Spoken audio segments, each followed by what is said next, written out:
Hello everybody, this is Hammer Striker here. Today just a quick first look at the new HK CC9. These are still currently kind of hard to get a hold of, but I did manage to get one. There'll be a full review coming up. I'm going to get it to the range, test it and everything else, but I just kind of want to show you overall real quick what it's about. First off, there's a lot of red. So the packaging comes in a cardboard box, really showy, a lot of red. There's red on this, there's red on the follower, red on the tabs. They really kind of went all in on red. So, I did mention it comes in a cardboard box, but inside the cardboard box is this range sleeve. So it's actually nicely packaged, place for more magazines, and it's got a pad that goes between anything you have over here like magazines and the gun so they don't scratch each other up, and then the gun would sit in that Velcro and hold place along with one more magazine. So, enough of the packaging. The gun itself, I'm going to take this rubber bandy thing off it. It's another micro compact, high capacity micro compact. It's chambered in 9mm and it's meant to be small. They talk about it being a 4-finger grip. Well, with the flush mag, if you got dainty little paws, maybe, but on average, my hands are kind of on the larger side. It's really 3. This is the 10-round flush magazine, and yes, the sticker comes off. But it also has a 12-mount mag with a pinky extender, and that will get you, your full grip. So all 3 fingers plus your trigger finger. The other one, again, is kind of that last pinky finger is kind of maybe a half or kind of hanging off.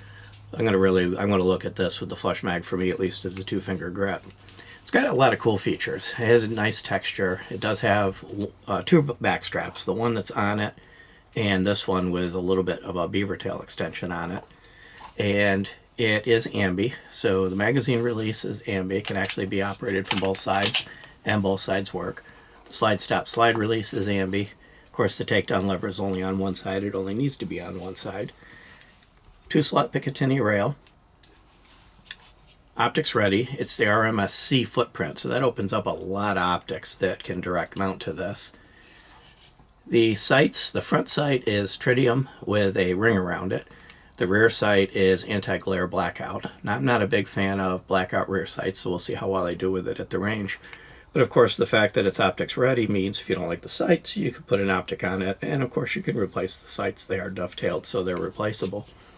So let's actually talk about one thing that's going to be important. Trigger's got a decent amount of take-up. It's a reasonable take-up.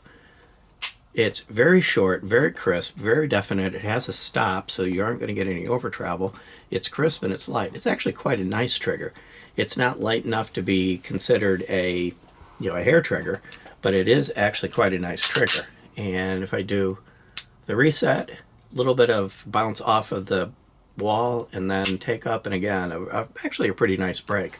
The slide's a little on the heavier side, so this isn't going to be one of those easy racks. Front and rear serrations, all the features that you would look for in a concealed carry gun. HK tends to make quality. I have every expectation this thing's just going to work. They usually do. And they actually already have holsters available on their site. So one of the common problems with new guns like this is finding holsters for it. They may not be your favorite manufacturer yet, but there will be holsters available on their site. From a size perspective, it's roughly the same size as a Hellcat. The grip on the HK is a little bit longer, but overall the Hellcat's roughly the same size.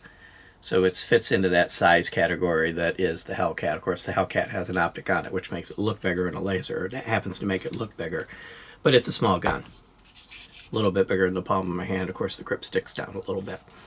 Overall, I've got high hopes for it. We'll see. You get it to the range, run some ammo through it, see if it is reliable and behaves itself, and how easy it is to shoot well. Beyond that, give us a thumbs up if you like our videos, please. Check us out on Facebook, Instagram, Player, Rumble, and click the bell to be notified if you do subscribe. And thank you.